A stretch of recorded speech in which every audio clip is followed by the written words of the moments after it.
Welcome all to the Indiana University Feature Sustaining Rural Partnerships webinar as part of our 2020 EPIC-N free webinar and event series. My name is Marshall Curry. I am the EPIC-N Program Manager, and I'll be moderating our webinar today. Before we get underway, I'd like to introduce our organization, and I missed those slides. So our organization is EPIC-N, the Educational Partnerships for Innovation in Communities Network, or the EPIC Network, or EPIC-N for short. It is the nonprofit association of higher education institutions that works using the EPIC model to facilitate high-impact, large-scale local government community partnerships. We support autonomous university programs that vary in size and vary in scope and vary in activity, but they're from all over the world, and they connect with their local cities, counties, community groups, and they connect them with the human capital of their university to improve the quality of life for all involved. These webinars are facilitated by presenters who were planning to present at our conference and instead are going above and beyond the call of duty during COVID-19 and its impacts. I've spoken with all our presenters, and they are volunteering time to prepare and do these recordings in hopes that other universities and community leaders, like a lot of you who are attending today, will find resources that can help catalyze programs, partnerships, whatever, to help in the response and recovery to this pandemic. Anyone can attend these live tapings, so do invite others to future presentations. And our recordings will be open and viewable on our website for at least the next couple months, potentially longer.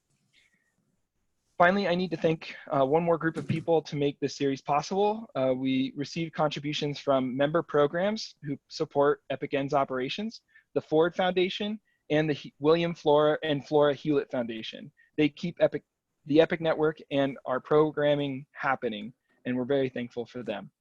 So let's go on to the actual slide that's next and introduce our featured speakers for today. Although Jane Rogan received her bachelor's in England, she is a Hoosier through and through. She received her Master's of Science in Higher Education in Bloomington and has over 20 years of experience in higher education administration, innovation around academic program design, teaching, curriculum development, and co-curricular programming. As the Sustaining Hoosier Communities Director, she leads the initiative connecting communities to IU courses, students, and faculty to address community-identified needs and opportunities. Jacob Simpson is dedicated to community and works alongside Jane. He received his BA in economics from University of Iowa and used his spare time to lead the entire student body as student body president. His leadership is centered on service and inspired by impossibilities. Also possibilities. His experience in community development, higher education administration, and nonprofit management experience allow him to support the Sustaining Hoosiers Communities Initiative by building relationships with community members who collaborate with IU faculty, students, and staff to foster a more resilient Indiana. I'm so grateful to have these two presenting, and you'll notice their contact information is there, so do shout out to them on social media after or during the presentation. It's greatly appreciated.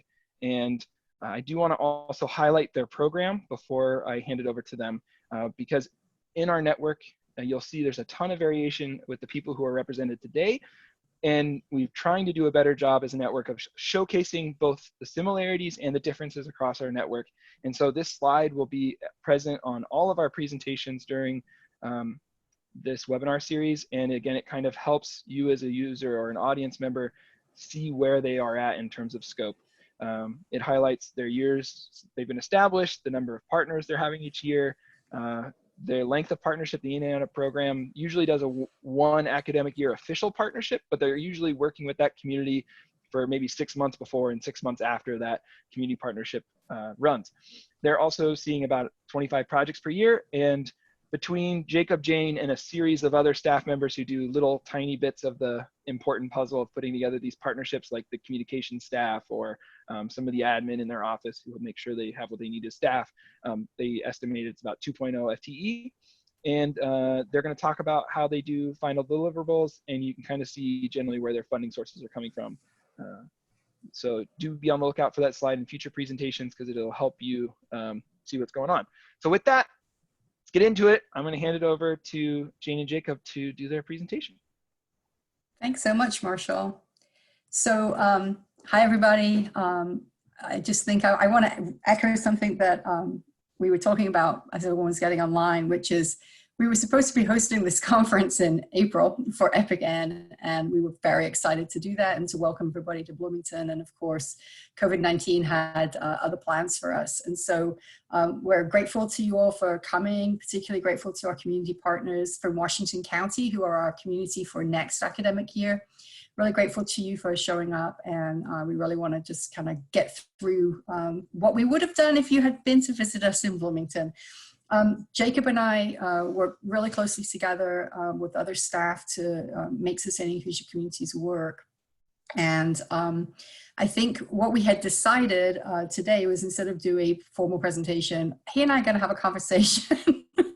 Or at least we're going to try and have a conversation to make this a little bit less staid and a little bit more like both of our personalities. So I'm going to start talking and then about the program, because I predate Jacob in its inception, and because I'm ancient and he's young.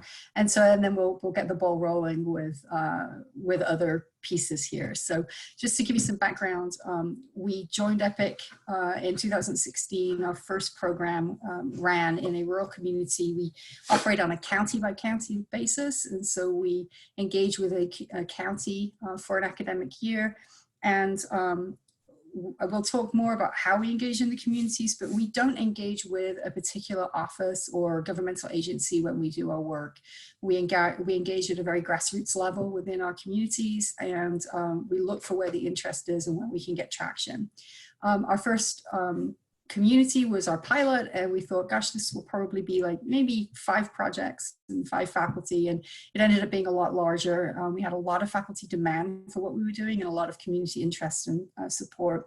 And I also should thank Travis and his office at the University of Iowa, because when we were starting out, we knew we were going to do something a little bit different than a lot of universities in the network, because we knew we were going to focus on rural, and we really didn't want to and couldn't do fee for service for the work that we were doing. And we're fortunate to be funded by base money on campus, and so we didn't feel the need to be reaching into communities and charging them. But University of Iowa were instrumental in helping us get our program set up, came to our first faculty call-out meetings, came to our first community meetings, and really kind of paved the way for us to be successful. So thanks to Travis and his office and his colleagues for helping us with all of that. So after our first foray, we realized there was a lot of demand for what we were doing. We had about 12 to 14 projects in the first year, but we had some large freshman courses, so we had over 500 students involved in the first year, which was insane for a pilot year. And then the program has expanded every year since. We're in our third community and working with Washington County, who's our 4th county, and they're going to be our county for next year. But in all, we've engaged close to 2,000 students so far and put in, I don't know, that's I think a pretty moderate estimate of the amount of student hours of service that have been completed. And we were really fortunate in 2019 to be the recipient of the Outstanding EPIC Program Award for the year. It was a surprise to us that we were selected, because there are some days that we still don't feel like we know what we're doing. All right, so there's the background and information piece. So Jacob, do you want to advance the slide? Yeah. Marshall's pretty much talked about all of the roles of our staff and the ways in which we're supported through our Center for Rural Engagement. Sustaining Hoosier Communities predated the initiation of our Center for Rural Engagement on campus, which was funded through a large grant from the Lilly Foundation. And when the center got up and running, Sustaining Hoosier Communities moved into the center as its new home. So we report directly to our Office of the Provost, and so we sort of in that centralized position on campus, which I think is a pretty privileged position for us to be in. We estimate our budget for all expenses for Sustaining Hoosier Communities to be about $63,000 a year. We've yet to spend all of that money, but it's for transportation mostly to get students into community, and then also for all of the other things that we have to do, any printing, publishing, those kinds of things. Particular project supplies, we had a nursing program that goes into communities. They needed glucometers to do blood tests, and so we now are the proud owners of 20 some glucometers, but whatever we need to get our work done in the communities, that's what we do.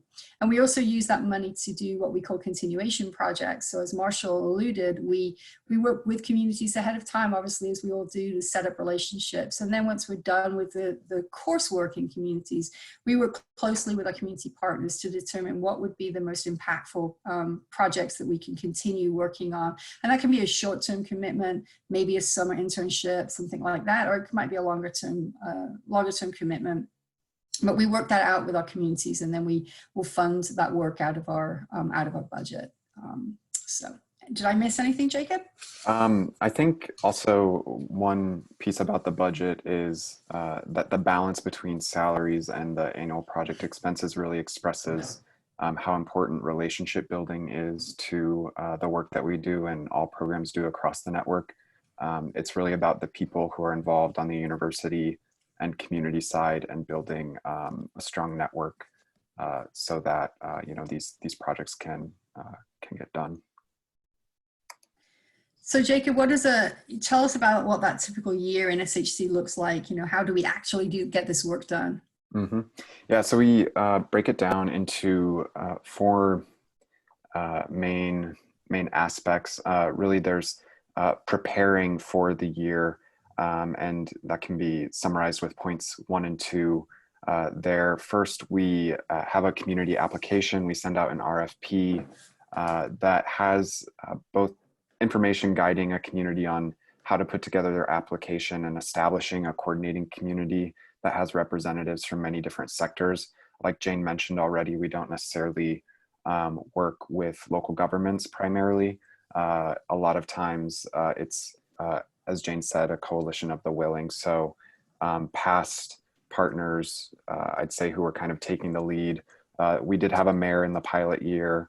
In the next year, it was an economic development organization, but also, many people from a local clinic, health clinic. And then this past year, it was a chamber of commerce and an economic development group. And then this year, a community foundation. So a wide array of people who kind of take the lead on developing this application. Once we select the community, or when we say community, we mean county that we're going to work with, we go through an asset mapping process, which the bulk of this presentation will focus on, and Jane will get into that later. But really, we are trying to understand the county and also build a strong relationship from the get-go. And using asset-based community development principles and asset mapping we find to be a great way to facilitate that relationship building.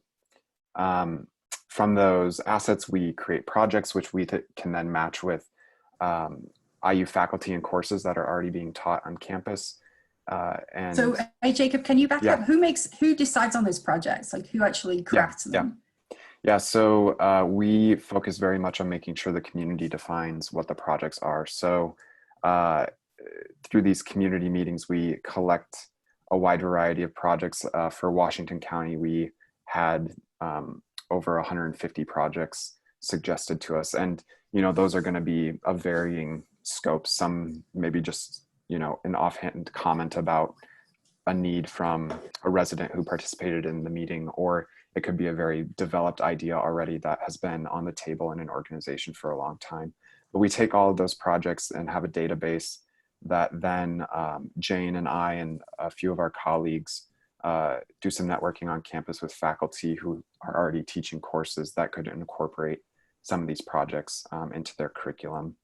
And we help the faculty kind of build a relationship with the community or understand the community from the outset by developing a community profile, which has a lot of the data that may already be published, whether it's census data, economic data, what have you. But we also supplement that with, again, the asset mapping that Jane will talk about later. The last step, which all EPIC programs do, is final reporting, but of course, every program does it differently. The way we do it is we create one large report for the entire year, and we plug in all the individual projects into that larger report.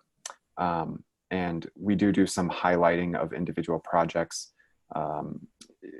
to, you know, to feature more in depth on a few. But we're also thinking about how to create more engaging final reports in the future with things like story mapping, for example. So that's a continuously developing topic. And I know one of the presentations in this webinar series will be about final reports. Mm-hmm.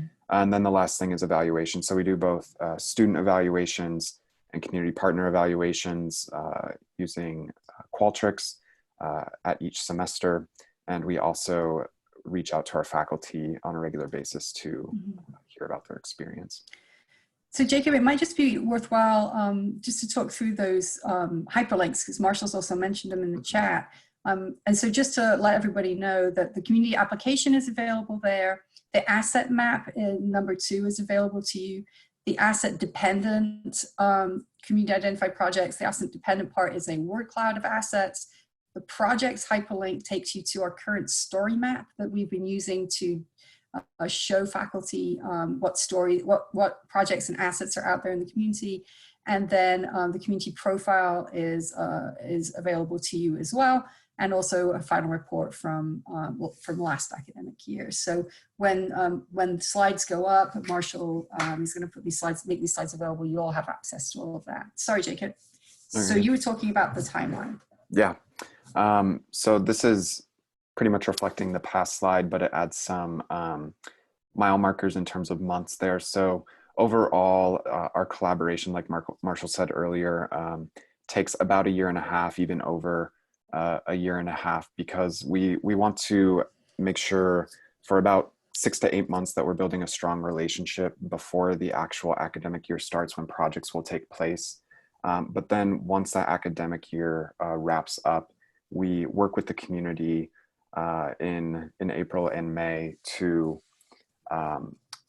reflect on the year, what our collaboration has been like as a whole, and think about, you know, moving forward, what kind of relationship does the community want to have with SHC and the Center for Rural Engagement.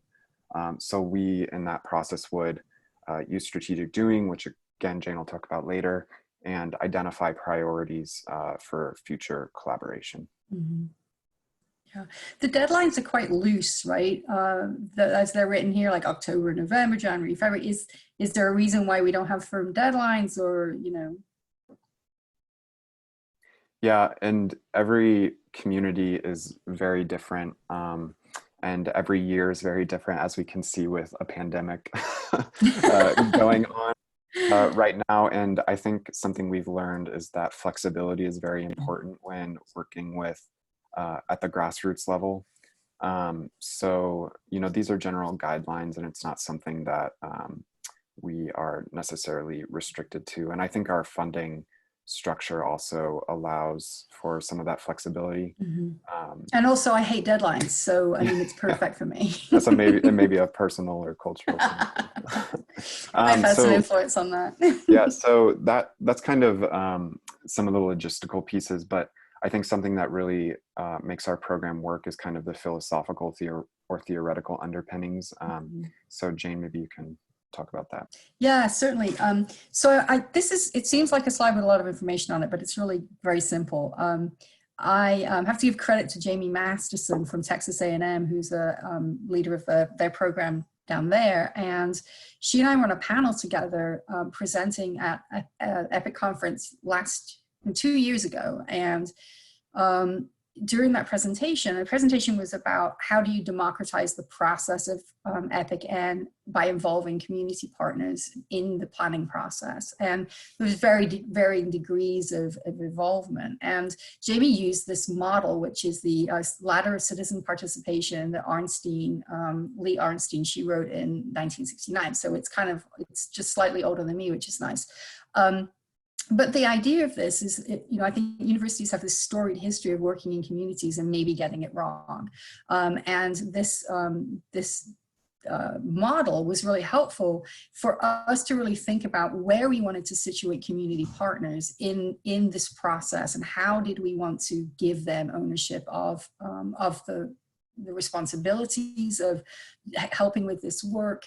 It really helped us helped frame for us that we never work for a community, we never do things to a community, we're always working in partnership. So it really reinforced this idea of partnership, right? And so if we're going to get to that partnership level, then that's the minimum rung on this ladder that we want to start at. So we want to start at least at number 6 and keep moving up the ladder as best we can. What this then highlighted was, if you really are going to be in partnership, really what we're not doing, you can't have a partnership if you don't have a relationship or trust. And so it's really, how do we build to a point to be ready to launch at this level of partnership? But then, I think there's a lot of ideas built in that what are you actually partnering on? And if you're partnering on things together, who's bringing the assets and the material to the table? And so as we got sort of deeper into this idea, recognize that the assets that we're working with in communities live in communities. We and our students and our faculty kind of come and go into the community, but the actual material lives in the community. And so for us, it felt really important to be very specific about uncovering what those assets were and making sure that we're revealing to our community the very essential things that they actually hold themselves. And that really all we're doing is coming into the community and maybe demonstrating a new way to utilize those assets or reinvigorate those assets in some way, but that actually communities hold the assets for their own sustained future success. And it's our job to sort of come in and uncover some of those things. Also, if you look at this ladder, if you're really trying to get through delegation to citizen control means this community owns everything. And if we are the ones holding assets ourselves on our campus, then we can never get to that idea of citizen control. So this model became very central to how we did our work, and it really kind of connected us to this idea of really uncovering assets and making sure they became a central part of what we did. So we had a very funny summer in which we tried to build our own asset map, and there was a very large post-it note on the wall in our office on which I had drawn some ridiculous cartoons trying to capture all of the things that we tend to work with our community partners on. And from that, we actually came up with our own asset map. So I think that might be one of the next slides. I'm not sure here. Oh no, I know what's coming up next. Yeah. So go ahead, Jacob. One thing I also think is important with this is moving up that ladder takes time. And I think we really enjoy, one of our favorite things about the EPIC-N partnership is that starting out with a community and then the place you end up a year and a half later, it's just a phenomenal transformation in terms of your relationship and the trust that is developed. And I think this tool is a useful way to kind of assess that relationship. Yeah, that's a really good point. So once we decided that assets were going to be part of the mix, we recognized that what we were really doing was a version of asset-based community development, which obviously has been around for many years, and I'm sure you're all quite familiar with. But we also wanted to make sure that we were holding onto a frame of analysis with our community partners that was not one that would ever insinuate that things were broken in a community, that things weren't working. And I think that perhaps is maybe where most university programs maybe take a misstep in being very well-intentioned. We have faculty who go into communities and like, well, I have this great way to solve this problem. Well, that right there is an insinuation that a problem exists where maybe there isn't truly a problem. There may be a need, there may be a concern, but I think it really helps to frame our work with community partners when we use this appreciative inquiry frame. So it's really about what works well in your community and how do we leverage that to do even better. And doing that collectively is really an important part of that work. It cannot be the university working with the community partner and then running away, and absent the university, we've left the community in a situation where they can't continue that work. So everything that we do is related to this idea of assets, and then really using this frame of, what's working, how do we leverage what's working to make things work even better. And then the last piece that we use is strategic doing. And that's been a relatively new addition for us. But strategic doing, if you're not familiar, is basically a guided conversation using these 10 different principles and questions, where you're going to go from what could we do together, what should we do together, and what will we do together, and then how are we going to get there. So it's a very sort of logical progression.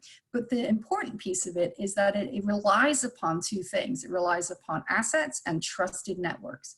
And I think that notion of assets and trusted networks is at the core of what we're doing. We're very protective of our community partners. So whether Judy and her community partners know it or not, we're really careful because we recognize that we're building a nurtured relationship with the community. We're very careful about introducing other people into that network.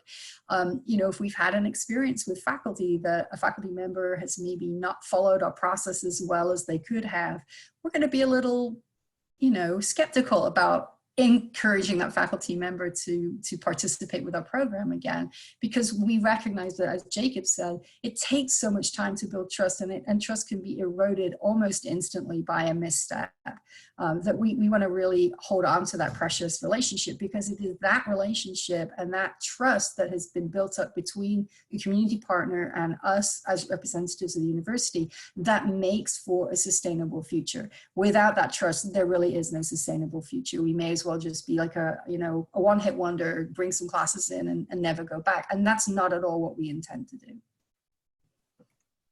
So a lot of this stuff could be considered pretty ethereal, but how do we make it concrete? That's a good question.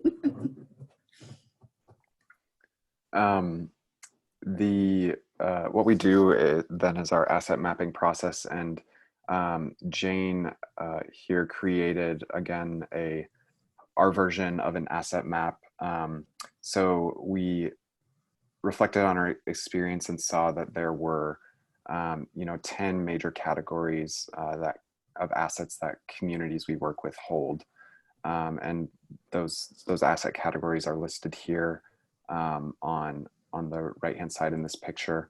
And I think what this what we want to get across is that sometimes some of the jargon that comes along with asset maps, like physical, financial, social, human, built capital, can not be as relatable and not as easily introduced into a community meeting setting. And so we wanted to make something that was very understandable right when it was introduced. So what we basically do in a community meeting is we introduce that asset map, and we encourage people to brainstorm on their own and then together to fill out their asset map. We take that back ourselves, and with some help from interns, upload all of that data into Excel and other data interpretation tools. And it gives us then a picture of what community members said. So in Washington County, we had over 100 people participate in 3 community meetings within a couple weeks time period. And this was one way that we were able to visualize that information we got. And the list of assets we had ended up being nearly 2,000 lines long. So you can see the YMCA was named, the most, but there are other institutions like the food bank, farmers market. There's a lot of natural resources like Lake Celinda, Delaney Park, Beck's Mill. And this is just one way for us to get a picture of what a community looks like from the community's voice in a relatively short time period. And I'd say it holds to be pretty accurate throughout the engagement. Is there anything else to add here, Jane? Well, I think that what you said about the community voice is really important. For me, my job is, and our liaisons who work with us and are obviously they're our community liaisons. So Jacob happens to focus on resilience, and there are 2 others, one focused on health and one focused on quality of place. And our job is not to translate on behalf of communities. Our job is to represent the voice of communities directly to our faculty. And so we're very clear in our process about when community members have written about assets and when they've written about projects, we use their words. We use it, I mean, verbatim, we use what they have written. The interpretation might come after the fact with like, well, then how do we get a project that meets those needs and that also meets the needs of a class? But it's really important to us that the faculty hear these voices. And so this framework right here, just even this word cloud, fixes in faculty's minds what the community says is important about them, and not what they might be able to read with some data or some other pieces of information, but truly what is most important to our community. And this slide is just meant to say that there's multiple ways to depict these assets.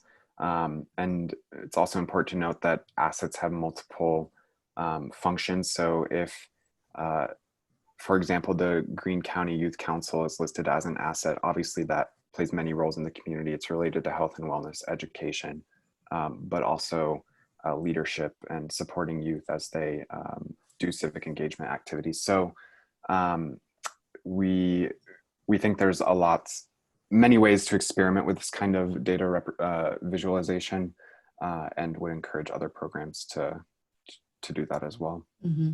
Yeah. So I'm going to flip this over now to maybe get some feedback from you all. So given what we've all talked about assets, and I'm sure that a lot of you use assets in some way in your work, but if you want to chime in right now and just sort of think about like, what do you see as the pitfalls of using asset maps? What could you imagine as being some of the problems that might be associated with doing this kind of work? And feel free to just unmute yourself and chime in.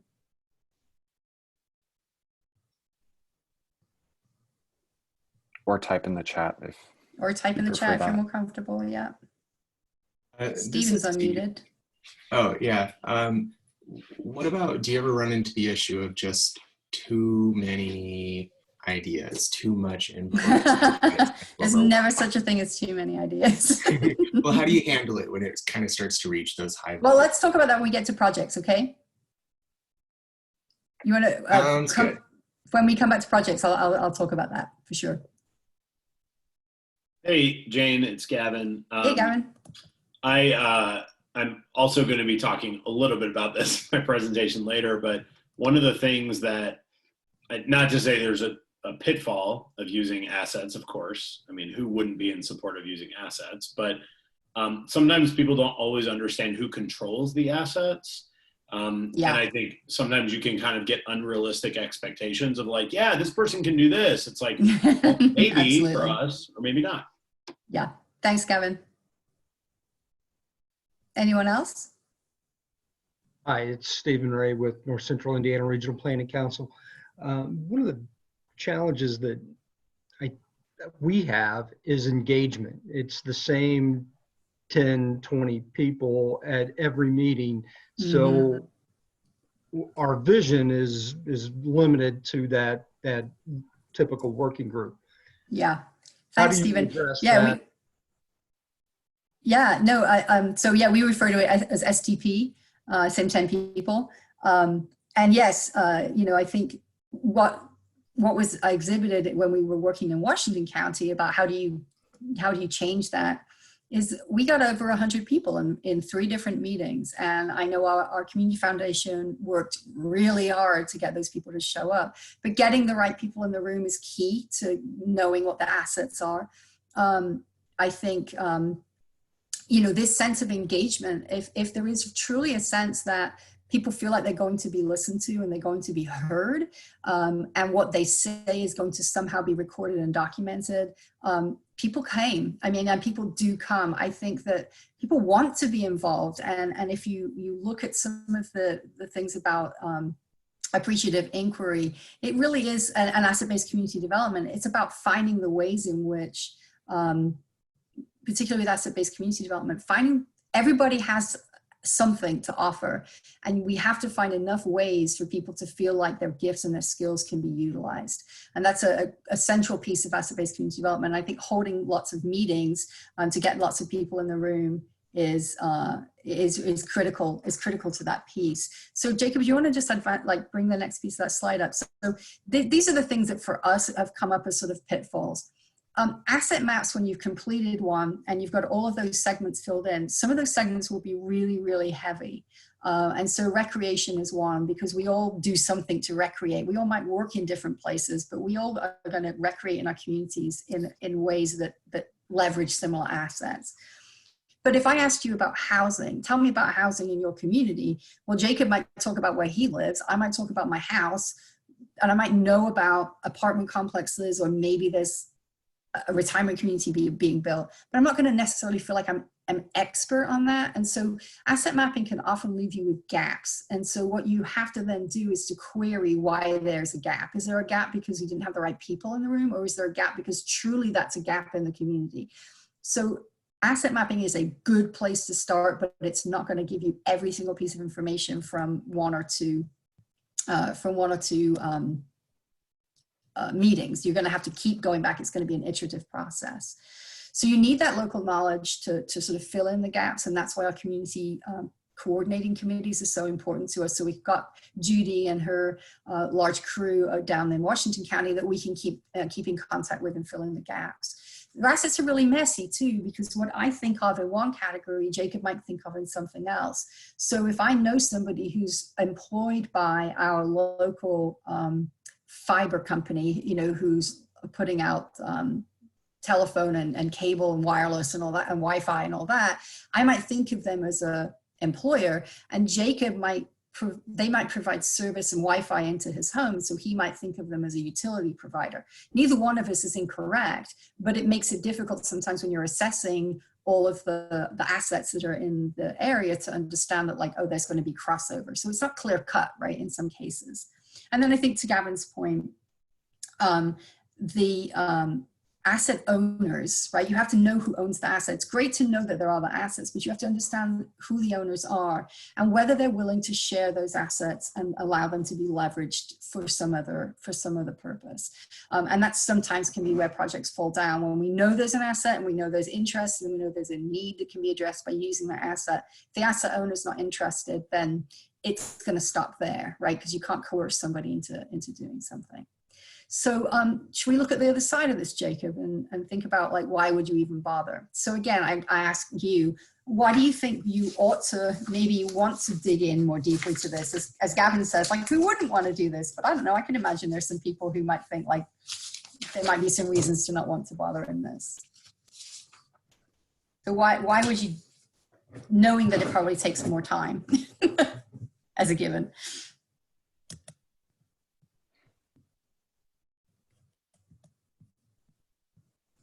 This is Courtney at Ohio University. I know from our standpoint, being a key institution in our side of the state, located in rural Appalachia, we're really interested in just shifting this narrative of a region that's been again and again depicted in certain ways and really approached with a needs and deficit-based approach. And it's a struggle to shift the culture of that, even within the university, to speak to faculty and other people who are reaching out into the community and really coming at it not from the what can I fix perspective. Right. That's something we're working on trying to do, and it's difficult to sort of change the orientation in people's mind because it's so entrenched. Right. And I think especially for faculty, that sort of that problem solving mentality, I have a theory, I have a tool, I have a thing I can use, and I'm going to use it in service of problem solving. I think it's just an innate way that academia works. And so how do you then get over that? How do you, like, as you said, how do you shift that focus? And to use your word with narrative, I mean, that's something that's supremely important in this. Communities have stories to tell about themselves, and they want to tell those stories. And I think that the process of asset mapping and then allowing them to dream about project development gets us to that place where they get to tell their story about what they've been good at, what they want to be good at again. And it's incredibly powerful because the community uses their own words, and then other community members around the table see themselves in those words. They relate to them in a very innate way. It's almost like organic, and being part of that conversation sometimes is a real privilege. So any other ideas about why we should bother? Because I got a few if you don't. All right, so let's move ahead, Jacob. So here's the biggest one for us. It's really, I think it's what Courtney was getting to. Obviously, we're building a really strong link and trust with the community. We're getting contextually bound information. We're not getting just raw data. And then we're giving and receiving this ability to tell a story and to record that story. And that's at the heart of appreciative inquiry. What are we good at? What can we do?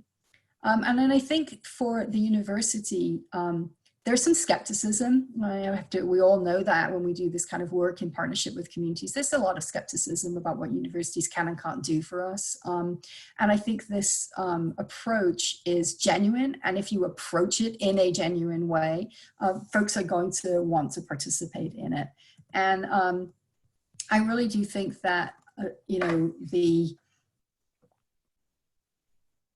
the demographic data, the economic data, all the data sets that you can get are great, and they're really good at fueling a class, but they don't tell a story. Because if that's all Appalachia or Southwest Central Indiana, if that's all you used, nobody in their right mind would go and work in the communities, right? Because we know that in our rural communities in our state, the population trend's older than the median.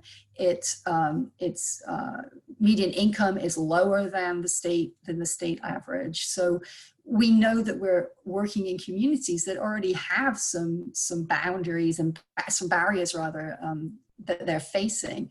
And if that was the only rationale that you went into a community, you would only approach it with that sort of deficit mindset of like what needs to be fixed. But if you can approach it with this, well, what do we have? What are we working with here?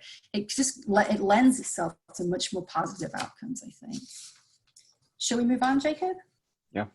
Okay, so to go back to going back to this slide again that we talked about in the beginning. So maybe now this approach, because of the heavy duty focus on assets, maybe this kind of like helps to make a little bit more sense. So again, this theoretical framework of asset-based community development, everyone has a gift that they can share, everyone can contribute something, and then everybody has some kind of passion somewhere, something they feel passionate about. Sometimes it's not great, sometimes this can be a negative thing, right? But everybody has something they're passionate enough about to get out of bed for.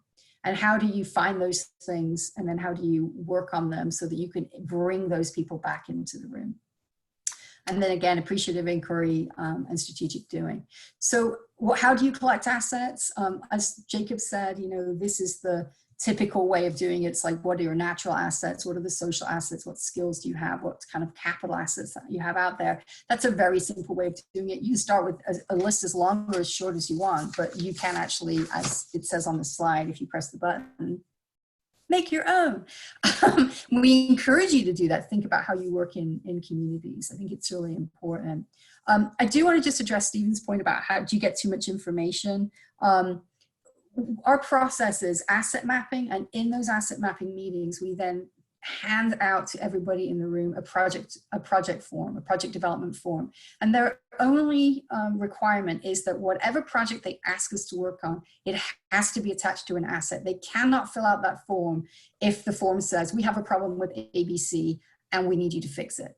If that's how they fill out the form, we don't consider that an actual real project. So everybody has to link back to the work that they've just done, the half hour they just spent filling out the asset form. We then say, go back to that form, find an asset that you love, that you're passionate about, and write that down. So what that ends up creating is pockets of projects around certain assets. So, how many projects do we have from Washington County, Jacob? Over 150. Over 150. And I think when we did this in Greene County the year before, we had like 90 something maybe. Mm-hmm. And then when we see that and we've entered all that information into our system, we then see the duplication, or we then see the nuanced ways in which one need in a community is being represented through an asset in recreation, or represented through an asset in health, and they're sort of then tied together. So if we have over like 150 initial project ideas, well, we just collected all of those project ideas, linked to assets, and created a story map for our faculty to be able to go and look at. And we can certainly share that story map with you in a little minute here. But Jacob, how many did we end up with on that story map? It was about 50, 60 projects maybe? Yeah. It was a condensed set. And it wasn't because we had dismissed projects. It was because naturally, when you're looking at assets, the projects are going to match the assets, because that's what you've asked people to do. And so of all of those assets that we have on that word cloud, what happens is you're focusing the attention down to sort of 30, 40 different assets. And we maybe have, 6 or 7 different kinds of projects that are linked in inextricably with every one of those projects. So we do allow for projects to be counted in multiple asset areas. So it could be a health project that also has a leaning towards maybe education. Like I said, I didn't mean to sound dismissive when I said there's no such thing as too much information, but for us, that's how we see it. It's giving us more information about the priorities of communities. And so what this slide is really getting at, and it's stuff we've touched on, is we really want to prioritize the relationship with the community. And then we also want to address, the projects in a community. And this asset-based development, community development process allows us to do that. And I think we can kind of build on some of the things we identified as pitfalls. We in the project development phase know that the people in a community meeting naming an asset may not be the owners of an asset, and they may not even be very knowledgeable about the asset other than that it exists. But once we get all that information gathered, and because we have relationships with people like Judy or our coordinating committee, and then in those community meetings, around 100 people who came, we can then go back to the community over that 3 to 4 to 5 month time period, learn more, involve faculty members, and there's a back and forth there. And maybe the project will be a little bit different than what the community partner originally envisioned because of that dialogue. But it all rests on that idea that the project has been identified by the community, and we have the relationships and trust in place to develop strong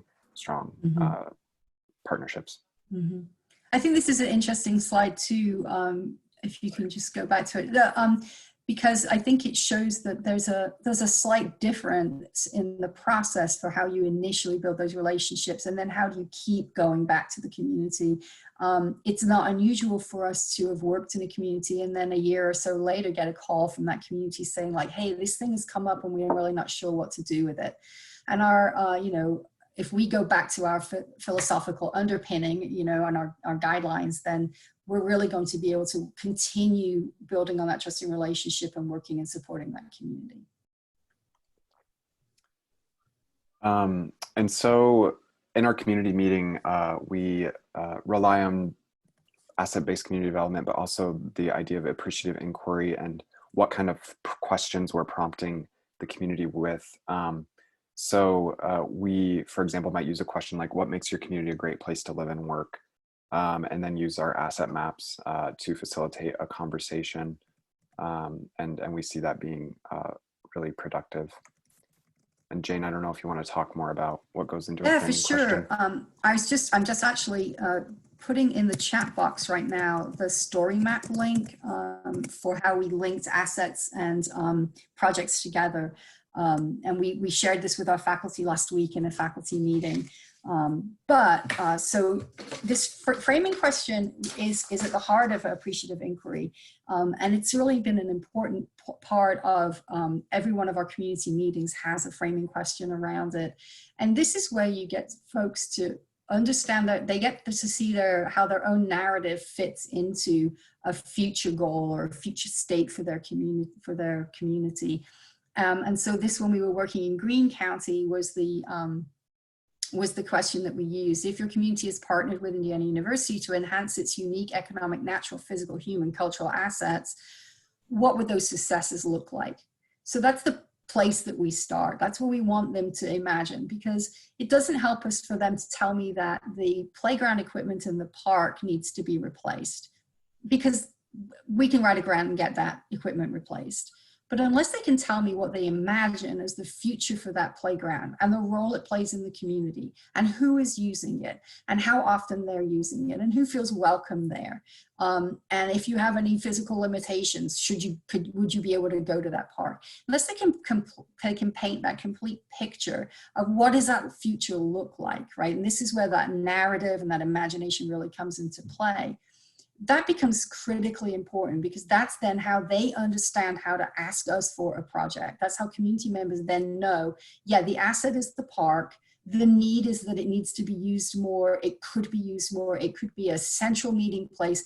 Kids don't have enough to do. And so instead of complaining that kids don't have enough to do and we have a park that's underutilized, we try to get community members to see that they can really tie those things together and talk to us about the idea that our community would really like to have a central community gathering space, and we could use a different playground design in order to make that happen, so that parents, grandparents, and young children would all feel like they had a place to go and spend time. That's a fundamentally different approach, right? And that's one that is really inclusive of communities. And then this really is just sort of to keep highlighting that point that deficit driven process, which is usually the way that we approach things. What is the problem? How do we resolve it? Let's do a SWOT analysis to figure out how do we move forward. So we were Jacob and I and another of our colleagues presented at the Indiana Campus Compact Conference, and we were talking through this idea of deficit driven as opposed to sort of appreciative inquiry and asset driven work. And so the scenario that we had come up with is, there's downtown merchants in a small town, and they're kind of mad because kids are just loitering and hanging around and sort of harassing customers as they come and go from stores. And the typical response to that would be somebody would complain. Let's say the Downtown Business Association would say, gosh darn it, these pesky kids, someone's got to do something about these pesky kids who are, ruining our downtown business. So if you use that deficit lens, then you create a problem idea. Well, what is the problem? Well, the kids are the problem because they're hanging out downtown. Well, what do we do about it? Well, someone should take action, but it's really unclear who's going to take action or how they're going to take action and what they're going to do. And so the appreciative inquiry approach to this, could you flip the slide one, Jacob? Thanks. If we were going to do the asset-based community development process here using appreciative inquiry, we would say, okay, let's hold a meeting and let's talk about what our options are for, and instead of using the lens of kids are broken and kids these days and my gosh, if only, it's like, okay, instead of that, let's imagine that future state together. What if the downtown were a place where everybody had a good time and everybody felt like they had a place that they belonged? And then you would get a larger group of people together at the table to talk about their assets. And instead of it being the mayor, the police, and the Downtown Business Association, it would be educators, and it would be kids, and it would be families, and it would be still be the Downtown Association, Business Association would be involved in that too. So the idea is you constantly reframing from problem to imagined end state, like how do we get there using our assets? And this idea of collective action then goes all the way back to that ladder of citizen participation, where that notion of delegation to the community to get things done, that the solutions are in their own hands, is something that's really critical. I think we're to the end of our slides, Jacob. Yeah. I think you did a great job, my friend. Back at you. So I know we have questions that Marshall is going to talk us through, I guess. And so it would be really nice if we got to see everybody's faces again. Yes. Just 1 second. Sure First, thing. before we open it up to questions, I just want to allow everyone to give a big thank you to you all. So go ahead and on Zoom, if you look in the bottom right of your Zoom menu, if you're hovering over the slides, there should be a reactions button. You can use the thumb up, the applause. There we go. We're starting to see them come in. And if you want, you could also unmute and clap, and I'll stop sharing my screen for just a second. I'm practicing how to engage people on Zoom a little bit more as we're all stuck at home. Well, that's very kind. Well, thank you so much for all the time you've put in. In my slides, I'll show you a little bit later, or it'll be in the slides. I'm not going to show them right now.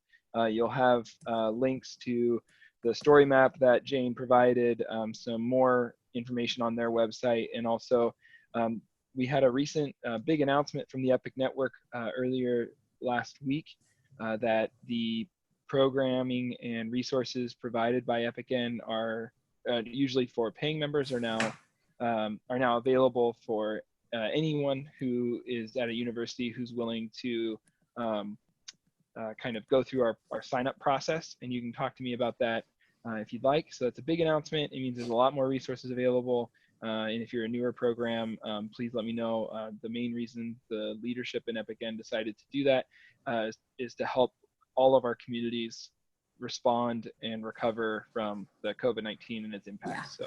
So we wanted to open that up. So for those of you on the call who are newer, and also for those of you who are existing members, this will be available to you all to kind of offset what you would do for the next kind of academic year. So we'll have more details coming out soon on how to do that, but in the meantime, just email me and I can get you set up.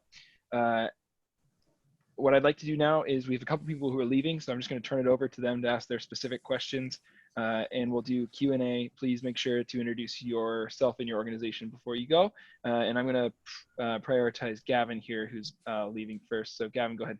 Yeah, sorry, I have a 12:15 meeting. I was just wondering, Jane, if you could talk about the question I put in the chat box about. Yeah, I did see your question there, Gavin. Yeah, happy to do it. So we prepare our students. It's hard for us to prepare them for like what they would have encountered in urban situations. I mean, I can only prepare them for what they will face in rural situations, right?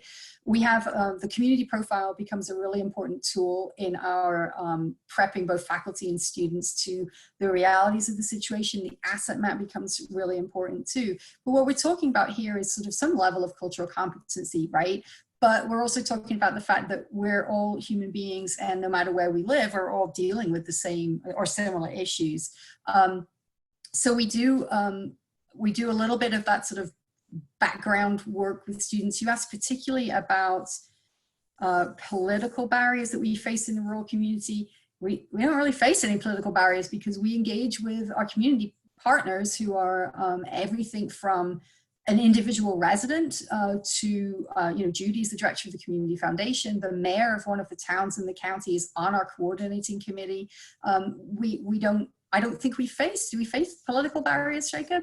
I wouldn't call them political barriers, but we know that there can be controversial issues in communities, and in our project forms, we ask what are historical efforts. Yeah. And it's not like those disqualify any work from happening. It's just, it informs us as how to move forward. But we have not faced any, what I would consider like political barriers.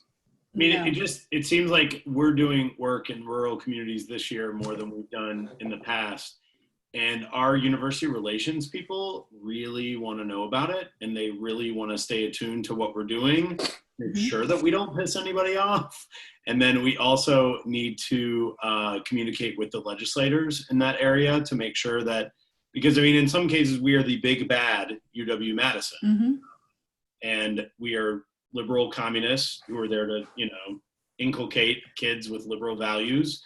So they want to make sure that the legislators are well aware of what we're doing, and that they are really maybe non-controversial issues. That's the kind of stuff that I'm thinking about. Yeah, I hear what you're saying, Gavin. I think, but we want to be really careful about the language we use. And I know we're all friends here and we can all talk about things in this way. But as much as we can all joke about we're the liberal university and we're going to inculcate everybody into communist values, we can't paint communities with one brush in the same way, right? They're as nuanced and as diverse as the students that are on our campuses. And we certainly have we have had individual students who have felt uncomfortable in certain situations in rural communities because they're not used to being in that environment in a non-urban setting, shall we just put it that way. But I think we need to be really careful to think that all rural communities are not, deeply Republican areas, right? We meet people of all walks of life who believe all kinds of things, and our ability to engage them is on a human level. And like you, our government relations team is keenly aware of what we're doing, and our local legislators are also aware of what we're doing, and we keep those communications channels open. We present to the legislators. They're always invited to come to any and all meetings that we hold in communities, and we welcome their participation. But the issue of politics, I would say, never comes up because we're talking about what the community has asked us to do for them. They've told us what's important in their assets. They've told us what the projects are that we are going to do for them. So we are a service provider at some point in the minds of a majority of the community partners. And I would say if they're still looking at your university as like the big bad ogre, that there's probably a little bit more work to do in setting up some of the trusting relationships, because I mean, Judy's on, I think, I don't know if she's left or not, but, Judy is our contact down in Washington County. And I don't think we've ever had, I don't know what her political persuasion is. I'm sure she can probably guess mine. There's a big gay flag over my shoulder. But I think that we have to be careful. This is a two-way street, right? I can't presume anything about the community, and I wouldn't want them to presume anything about us. And I think when it comes down to it, we're doing what they asked us to do. And there's usually conversations around that. Jacob, you want to chime in? Thank you. Drop off. Thank y'all so much. Thanks, Gavin. Thanks for your question. I saw Judy's mic go on. Judy, were you going to say something? Yeah, I can just respond to that as well, because I think, and I agree with everything that Jane said. It is very much how you tee it all up at the very beginning. And I think that Jane and Jacob and their team did a really good job at the very, very start, at the start of every meeting in each of our communities, saying, basically, you guys are leading this. You tell us what you want. We're going to walk beside you. We're not going to tell you where to go or how to get there. We're going to all figure this out together. Yeah. And I think when you break it down to that level and you empower everybody in the room, that they all feel like they have an equal opportunity to be heard and to participate, politics definitely goes out the window. Absolutely. Thanks, Absolutely. Judy. Thanks, Judy. I had a question that I think is related, and I have several questions. Thank you for your presentation. You get one, Sam. You only get one. Oh no, that'll be and this is less, I guess it's less a question as much as following up on Gavin's question, though he's gone. But I'm curious about, I'm familiar with the Wisconsin system, and Ohio system has branch campuses or satellite campuses or extension offices. And I wonder if maybe I'm framing it as a question for Indiana, there might be a way in really thinking about the community relations and navigating that sort of that relation question that he's asking, that at the heart of it is a general question about building trust and relationship. And, and I wonder if there's opportunity to move and think about the universities has extended through regions. Our branches, our extensions, where do our faculty live? We are in communities ourselves all the time. You go to so many campus-based meetings about community engagement, and it's always nice to be reminded, we are the community, by the way. We're in it right now. So I'm wondering if Indiana, do you all, is there how does the spread and the sort of embeddedness of the university related to what the work you're doing? That's a great question. So we're actually in the process right now of trying to encourage every one of our regional campuses to start their own EPIC program. And because we can't be in 92 counties, right? It's very hard to do that. but we will help them set up to be in all of our counties. And then the other piece of that is that the existing structure, which is our extension, which is not Indiana University, that's Purdue University, right? There are land grants. We partner with them in every community that we have worked with. We have done several projects that have been a direct service to the 4-H or some other, like the fairgrounds, or some of the piece which is actually their extension work. We've done work for health educators through in extension, youth educators. So that partnership is really essential, because they're the folks who on the ground have the contacts into the networks, like the networks of students and the networks of educators or parents or whatever it might be. And so again, it's down to that idea that the 4-H coordinator is a recipient, but they're also a piece of that trusted network, right? And so if they're in my trusted network, by default, if I can do a project for them, it's going to be pushed out into their network as well. And it just helps to keep expanding the reach, right? And it also positions us as, you know, to Judy's point, as not competing with them, but working side by side with them. And I think particularly for extension offices, for our land grant and non-land grant institutions, there's always that sort of air of competition between, you know, who really owns the contacts in community. And when we can show up and say, you know, we're not competing for your resources, we're trying to supplement what you're doing, that's always been welcomed with open arms. And I felt really fortunate about that. Yeah, and also to touch on another thing you brought up about how, you know, professionally we do this work, but personally we are a part of the region. I find it, using this process and doing this work, it's really hard to separate the professional from the personal. And I personally don't want to do that. Like, that's not how I want to go about life. But even if I did, it would be hard to go through this process and not, you know, you don't live in the community, but with Orange County and Greene County, our past two partners, I both now have personal relationships with people that I've worked with on a professional level. And in some ways I'm a part of, you know, that community now. And I think that's a testament to the process, but I also think being open to that kind of relationship is what really makes the process work. It's also a testament to you, Jacob. I mean, these folks don't know it, but he has literally been adopted by two different families in each of the communities.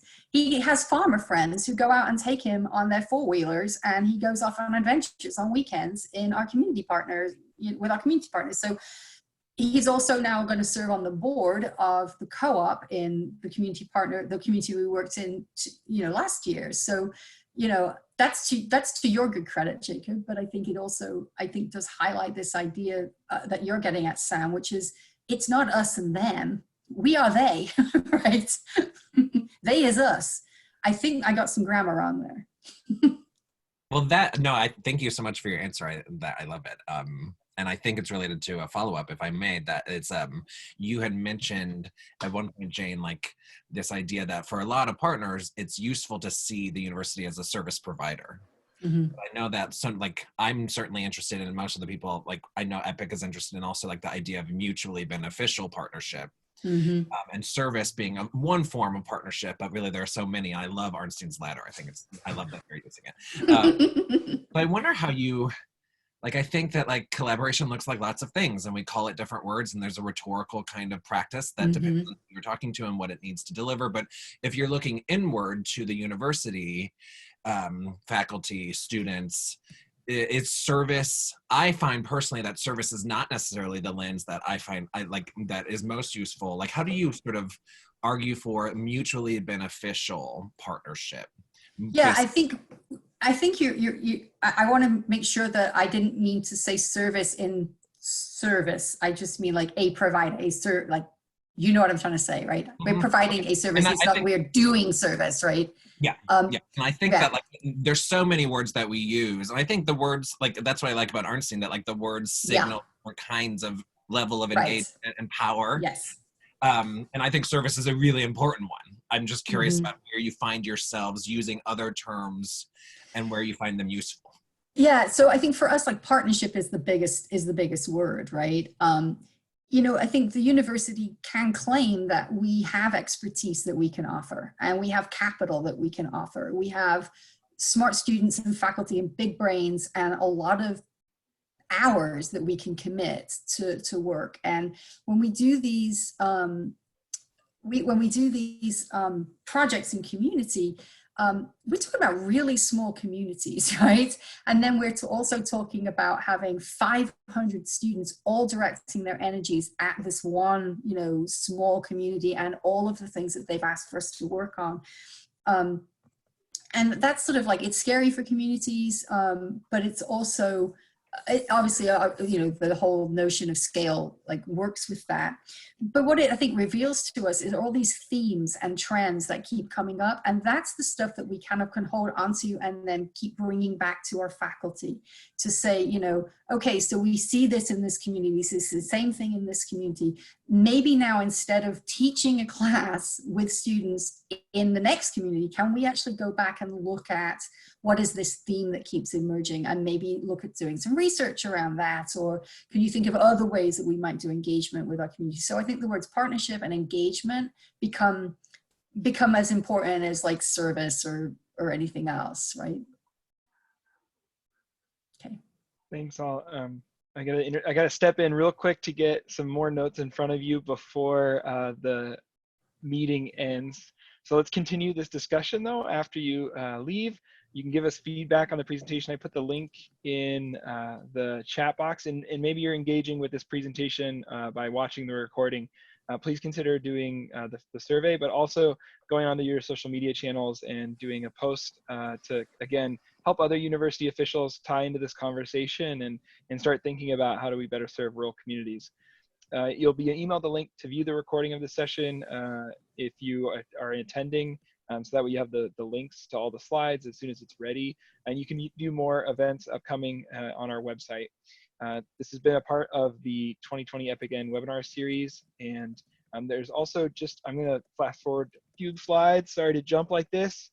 There's also some other resources at the end from the EPIC network, just different documents that we have available for you all to use to kind of help fit your program in. We also created a glossary of terms for just some newcomers in the network to help with things. So, and finally, like the EPIC model. But I think I have to stop the recording here, and then I will let you all continue asking questions. So thank you all for joining this presentation with Jane and Jacob from Indiana University.